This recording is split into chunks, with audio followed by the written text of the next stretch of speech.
नमस्कार, मैं हूं शौर्या मिश्रा। स्वागत है आपका सी न्यूज भारत में। गुजरात में हाल ही में हुई बेमौसम बारिश और मौसम में आए असामान्य बदलाव के कारण किसानों की फसलों को भारी नुकसान हुआ है। इस स्थिति को गंभीरता से लेते हुए गुजरात के मुख्यमंत्री भूपेंद्र भाई पटेल ने कहा कि राज्य सरकार किसानों के साथ पूरी संवेदनशीलता से खड़ी है और उन्हें हर संभव मदद पहुंचाई जाएगी। मुख्यमंत्री ने संबंधित विभागों को निर्देश दिए हैं कि प्रभावित किसानों को तुरंत राहत पहुंचाने के लिए सहाय प्रक्रिया तेजी से शुरू की जाए। नर्मदा जिले में भी इस वर्ष असामान्य परिस्थितियों में बेमौसम बारिश हुई, जिससे फसलों को व्यापक नुकसान पहुंचा है।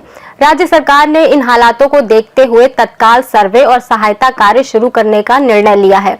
इस वर्ष नर्मदा जिला भाजपा प्रमुख नील कुमार राव और नांदोद की विधायक डॉक्टर दर्शनाबेन देशमुख की अध्यक्षता में राजा पीपला कमलम कार्यालय में प्रेस कॉन्फ्रेंस आयोजित की गई। इस दौरान विधायक डॉक्टर दर्शनाबेन देशमुख ने कहा कि मुख्यमंत्री भूपेंद्र भाई पटेल के मार्गदर्शन में गुजरात सरकार किसानों की चिंता समझती है। उन्होंने बताया कि बेमौसम बारिश से प्रभावित हर किसान तक सहायता पहुंचाने के लिए तत्काल सर्वे प्रक्रिया शुरू कर दी गई है, ताकि कोई भी किसान राहत से वंचित न रहे। प्रेस कॉन्फ्रेंस में भाजपा नर्मदा संगठन के आगामी कार्यक्रमों और किसानों को दी जाने वाली राहत योजनाओं की जानकारी भी साझा की गई।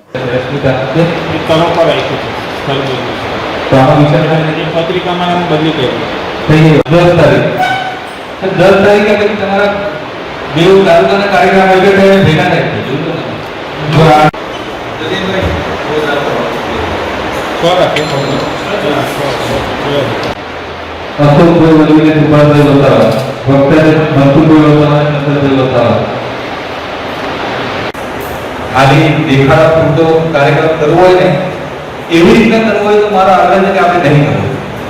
कार्यक्रम की व्यवस्थाओं ने प्रेम नहीं कहते कि भाई पूरा भेगा करके जाए सभा ने उपवाणी ने पूरा करे पर्यावरण समय परिवार में जो भी थतो होय ने देशवासी अंदर जन एक बीजा ने जो आपने मतलब ये प्रकार को आपको वातावरण हो કેટલું હારું આપણે કરીએ છીએ એ મદદ આવતી તો કેવી રીતે આપણે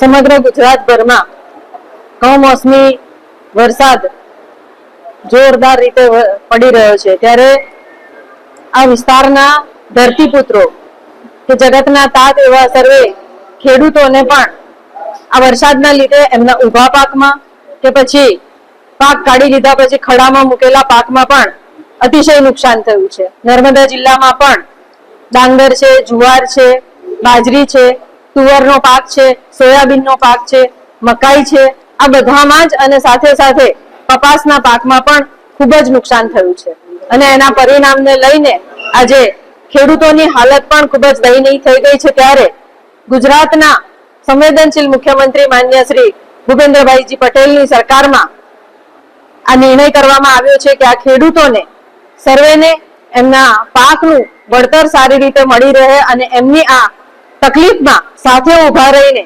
ભારતીય જનતા પાર્ટીની આ સરકાર હંમેશા સર્વે લોકોના સુખ દુઃખમાં એમની સાથે ઊભા રહે છે। આમાં પણ સર્વે ચાલુ થઈ ગયો છે। અંદાજિત 25,000 હેક્ટર જમીનમાં વાવેતર કરવામાં આવ્યું હતું, જેમાં ડાંગર છે, જુવાર છે, મકાઈ છે, સોયાબીન છે। એમાં હાલમાં ડાંગરના જે પાક છે, ઉભો પાક જે ઘણા લોકોનો ખેડૂતોનો પાક ખરાબ થઈ ગયો છે, તો એનું સર્વે પહેલા કરવામાં આવી રહ્યું છે અને જે કપાસનો જે પાક છે એનું પણ આના પછી હમણાં તરત જ એનું સર્વે કરવામાં આવશે, કારણ કે કપાસમાં એવું છે કે એના જે ફૂલમાં કપાસ ખીલી ગયો હતો એટલે કે વણી લેવાની તૈયારી હતી, એટલે છોડવાઓ ઉપર જ હતું, પરંતુ વરસાદ જ એટલો બધો પડ્યો કે હવે છોડવાઓ પરનો પાકમાં પણ એ જે કપાસ છે એમાં પણ પાણી ભરાવાને લીધે એ પણ સદંતર હવે નિષ્ફળ ગયેલો છે અને એ પાક પણ નુકસાન થયો છે। ત્યારે એનું પણ સર્વે આ પછીના દિવસોમાં કરી નાખવામાં આવશે। હંમેશા જ્યારે પણ આ વરસાદની પરિસ્થિતિમાં કે જ્યારે પણ વાવાઝોડું આવ્યું છે ત્યારે ગુજરાત સરકારે હંમેશા ખેડૂતોના પક્ષમાં રહીને જ નિર્ણય કર્યો છે અને ખેડૂતોને વળતર આપવામાં આવ્યું છે એના આપણી પાસે દાખલા છે ને અહીંયા આપણી પાસે એની સાબિતી પણ છે। એટલે એવી કોઈ પરિસ્થિતિનું નિર્માણ નહીં થાય। દરેક ખેડૂતને એમના પાકનું જે પણ નુકસાન થયું છે એ નુકસાનની પૂરેપૂરી ભરપાઈ સરકારશ્રી तरफ કરવામાં આવશે। नर्मदा से सी न्यूज संवाददाता वसीम मेमन की रिपोर्ट। फिलहाल के लिए इस रिपोर्ट में बस इतना ही। देश और दुनिया की तमाम बड़ी खबरों के लिए बने रहिए सी न्यूज भारत के साथ। हर खबर आपके साथ, आपके हाथ।